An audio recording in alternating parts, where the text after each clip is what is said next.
আসসালামু আলাইকুম ওরহমতুল্লাহি ওবরাকাতুহ। আজকে আমরা সামিয়া ইসমু ভাব থেকে আল ইলমু মাজদারের মাদি মুতলাক মারুফ এবং মুদরে মারুফ অতীতকাল এবং ভবিষ্যৎকালের 14-28টি ইস্তিলা শিখব।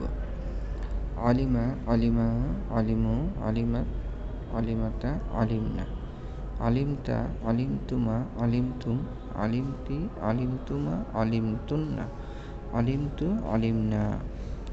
মুদরে মারুফের 14টি সিগা হলো ইয়ালামু, ইয়ালামুনা, ইয়ালামু, ইয়ালামানে, ইয়ালামুনা, তা'লামু, তা'লামানে, ইয়ালামনা, তা'লামু, তা'লামানে, তা'লামুনা, তা'লামিনা, তা'লামানে, তা'লামনা, আ'লামু, না'লামু। আশা রাখি সবাই বুঝতে পারছি। আসসালামু আলাইকুম ওয়া রাহমাতুল্লাহি ওয়া বারাকাতুহু।